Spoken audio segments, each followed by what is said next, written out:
Well, hello again and welcome to another one of Arthur's model railway videos, which is a very occasional series, basically when I'm in the mood.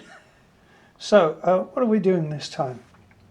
Well, as you can see, we have a plan, and the plan is hand drawn, and it's just a simple wiring diagram to wire in an N-gauge signal.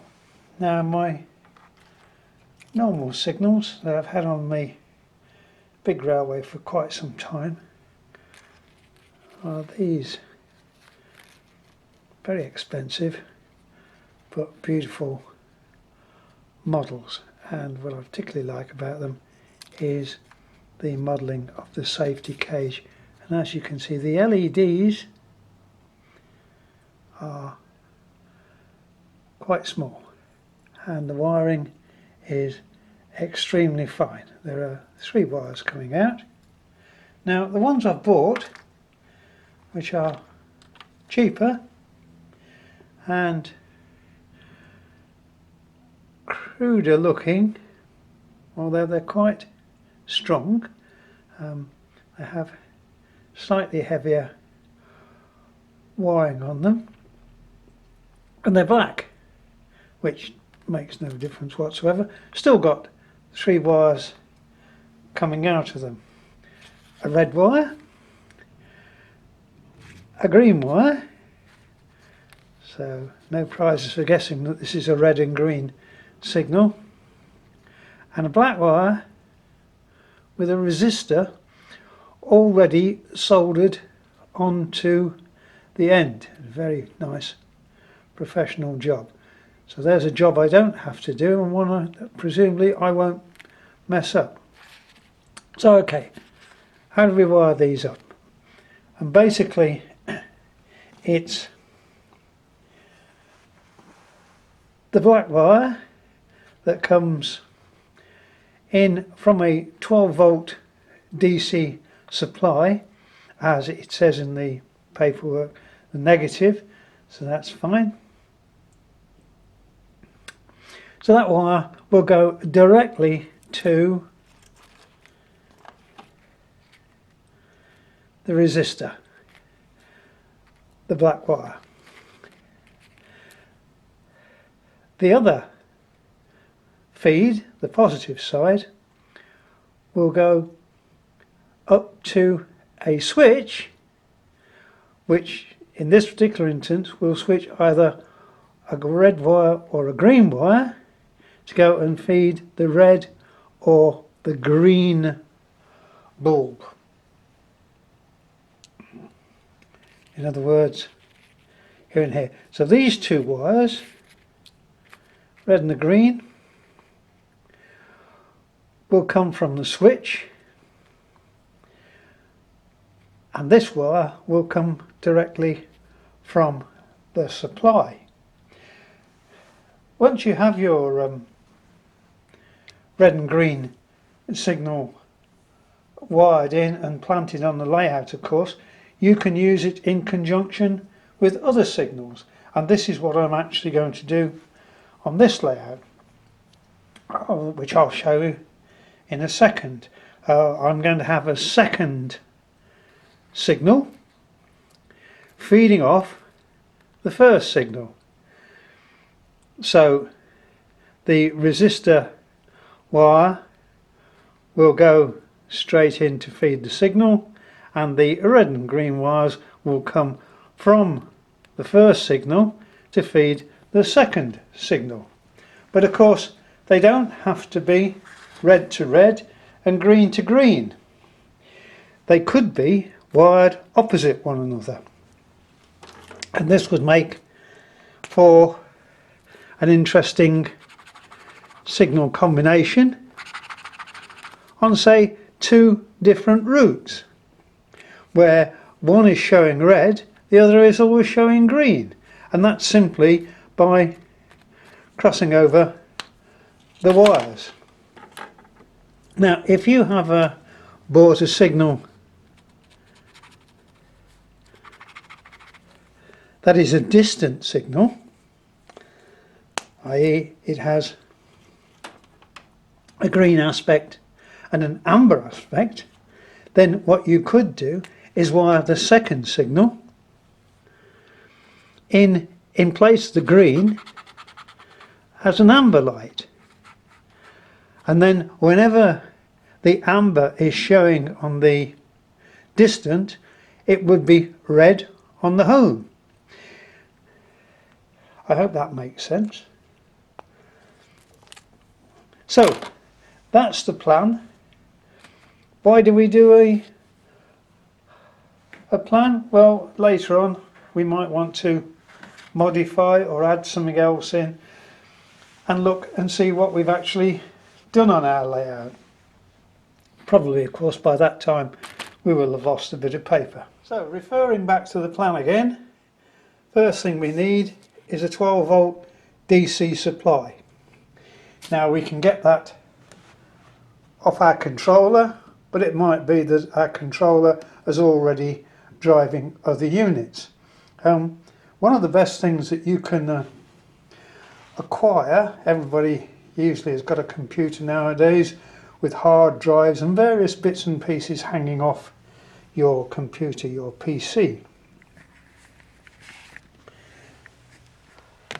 And all these units that the PC's got are usually driven by one of these, which is an input of 240 volts AC in the UK and an output of 12 volt DC, so many milliamps according to what the computer gizmo wanted. So rather than throwing them away when your hard drive or whatever has died, keep them in the bit box. So here's the business end of that 12 volt DC supply, and as you can see I've added a little plug-in that is hanging loose at the moment but could be neatly put into the railway when you're complete. So here is our 12 volt DC supply. Our 12 volt DC supply, one side of it now has to go up to the switch. So here's the layout on the tilt so we can get at it. And here's our switch, and I've already wired it up. Now you might notice that it's actually got more than one set of wires. Well, that's because I ran out of switches. So this is a switch that was already on the railway, as in fact already wired up to a shunt signal. This little fella down here. So when the layout is being wired up, I will always know if I've got it right, because if I've got it right, the shunt signal will work. Here's my signal that I'm actually going to put into the layout, and as you see I've already soldered extra wires to it. Now there's a couple of reasons for that. I might be able to get away without soldering extra wires, but there again these wires are very thin, and if I'm going into a chocker block, this stuff or something like that, then they're going to be maybe a bit loose.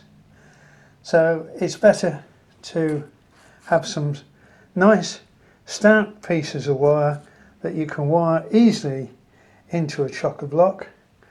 This wire, the resistor one, obviously is going straight back to the 12 volt DC supply on the negative side.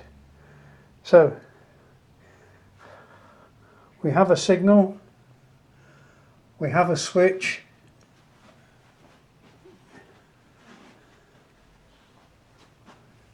we have a supply. All we need to do is wire it in. While hunting through my electricity box, what I came across was a reel of cable. And usually, as you can see, I use individual coloured wires. But in this case, I thought, well, it's already quite complicated under there with various wires doing various things. So what I'll do is I'll have a separate line to power the two signals. And it just so happens that this bit of cable has got a green wire and a red wire in it. Well, how convenient is that? And it's the sort of thing that an electrician might leave hanging around when he's completed the job, and we only need a few foot of things like that that we can very easily adapt to our model railway. One other electric thing that I'm going to use is this stuff here. Looks like cable, but in fact there is no cable inside it. It's just electric sheathing. And a reel like this, which literally costs pennies, will last a lifetime of model railway. What are we going to use it for? Well, once we've poked soldered connections through the baseboard and they're underneath, we will then put sheathing material on the connections so that if they do rub together anywhere underneath, they won't cause a short circuit or other nasty electrical things to go wrong. It also helps picking out where the cables join, and if a cable does come loose for any reason, it's pretty obvious when there's nothing sticking out of the end.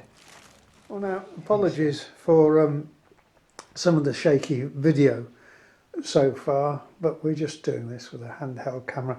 So to summarise, here's the front of this particular layout. We have a little station here, and you can see that's where the controls are, and that's where our switch is, which is going to do the business. Coming down, there's our shunt signal, which it's wired to, and then trains depart the station, and then when they get to this industrial area here, they've got two choices of leaving. We have a line disappearing into the back over there, and another line from the canal side of the layout disappearing between two industrial units there. So we've got one line and two routes. So one of the signals is planned to be planted somewhere in this area, and the other signal will be planted somewhere around here in this area. So when one is red, the other one will be green, and when that one is red, then the other one will be green.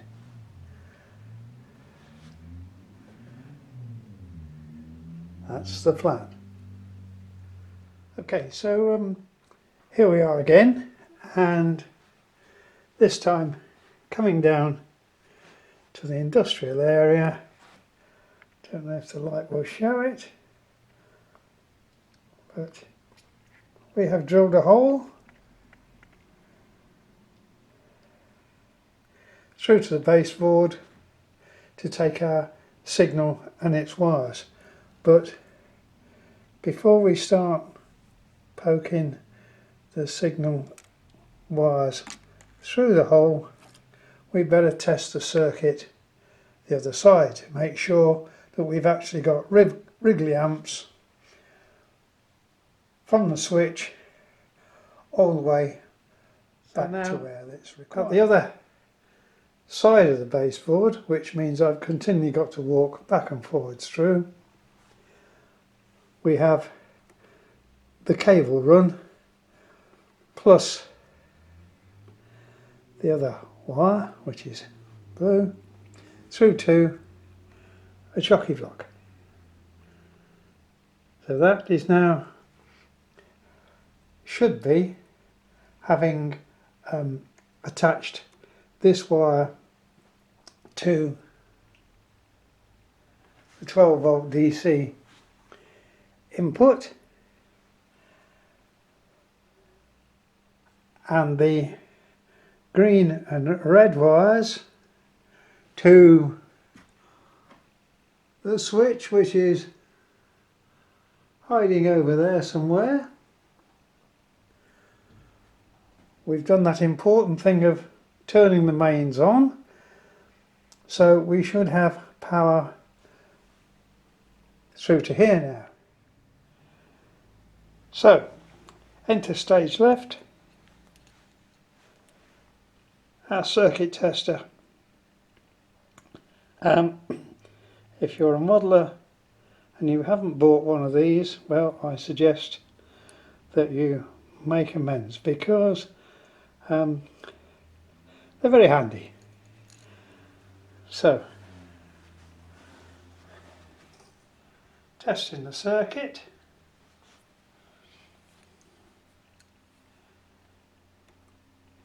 We test the green first.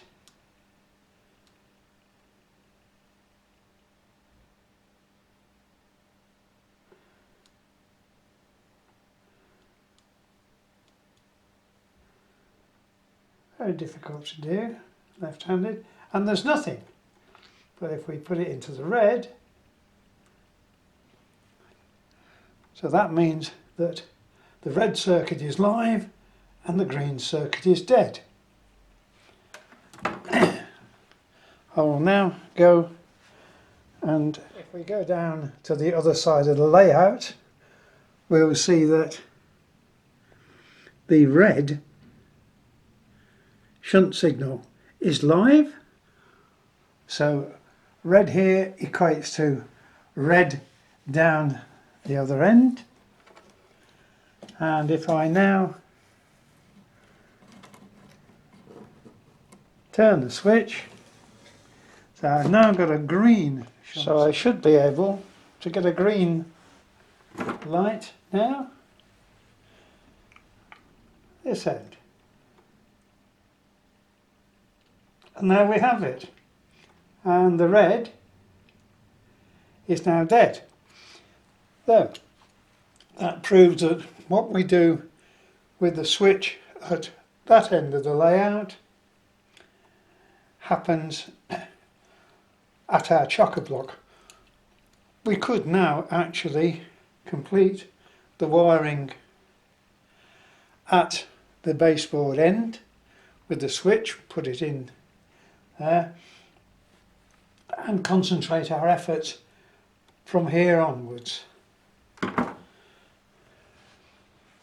Our next step is to wire our signal to the chocker block. We know everything is working to the chocker block, so before we plant that in the layout, let's check everything is working. And red to red, green to green, and blue to blue, why isn't the signal working? And the answer is that on the green we've got a dry joint. So a bit of soldering is needed before we go any further. Having proven that the green has got a dry joint, let's now just check that our red is okay.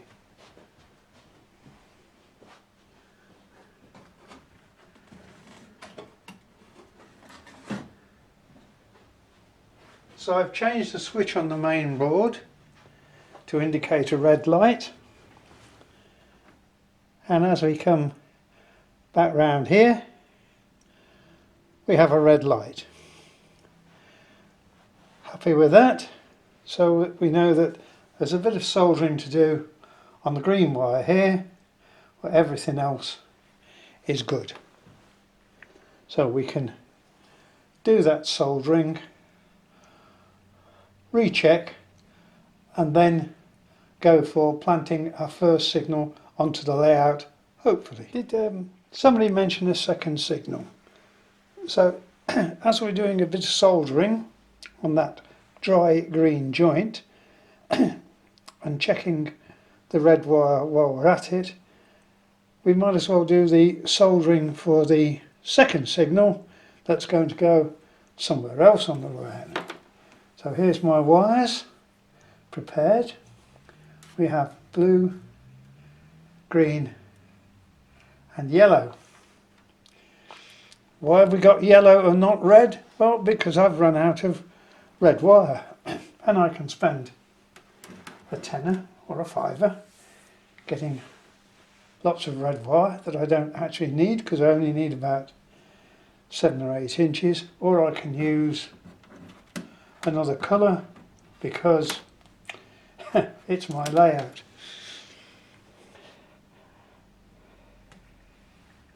Bodgers are off. So here's our signal back, showing a nice green aspect and red, green, red, green, having plumbed our switch back into the control panel, so it's now very handily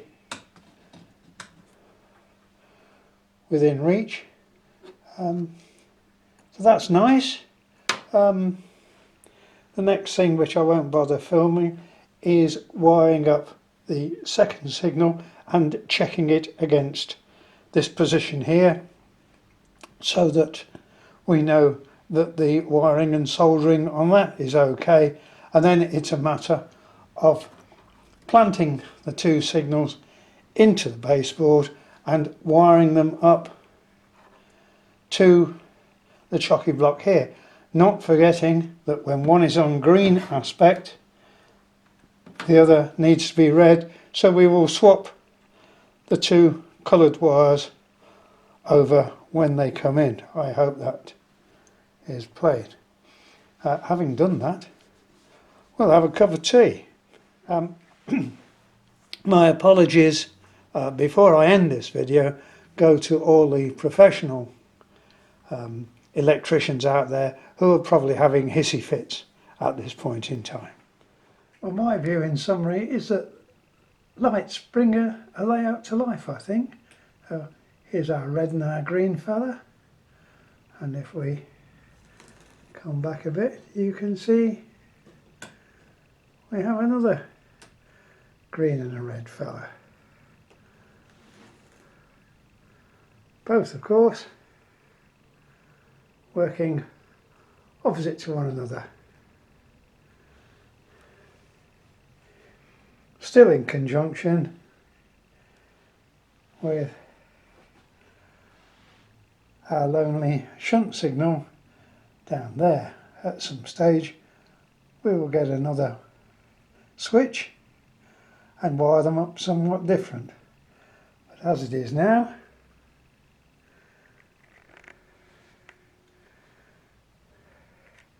that's as far as we're going to take it.